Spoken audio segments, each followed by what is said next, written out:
Ang Diyos ay maunawain at mapagpatawad sa mga makasalanan. Good morning everyone!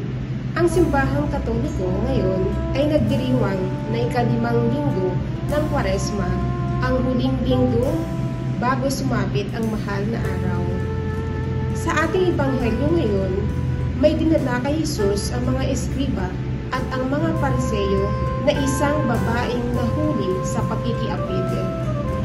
Pinatayo ito sa harapan nila at sinabi kay Jesus, "Guro, ang babae ito'y nahuli sa pakikiapid.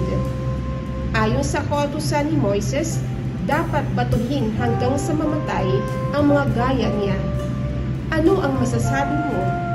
Sinabi niya sa babae, "Hindi rin kita parurusahan.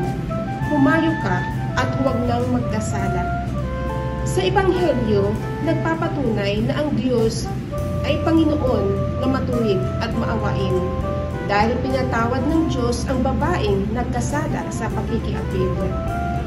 Naway magawa din nating unawain ang mga taong nakakagawa ng hindi maganda sa atin, ang ating mga kaibigan, classmate, kapamilya, at ibang tao na nagkasala sa atin.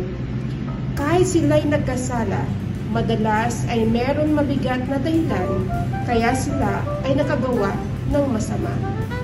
Kaya't nais ng linggong ito na ipadama sa atin na hindi tayo hinuhusgahan ng Diyos sa mga nagawa nating kasalanan.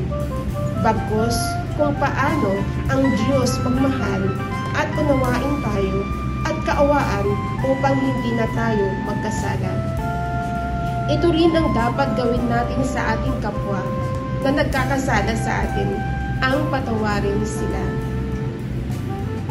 Manalangin tayo. Panginoong Diyos, maraming salamat sa pagmamahal na ipinaramdam mo sa amin.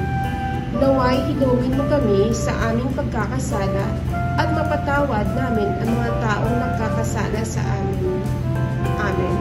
Tandaan mga Catholic kids, pag may salita ng Diyos, may paglago. Bye-bye! Salamat!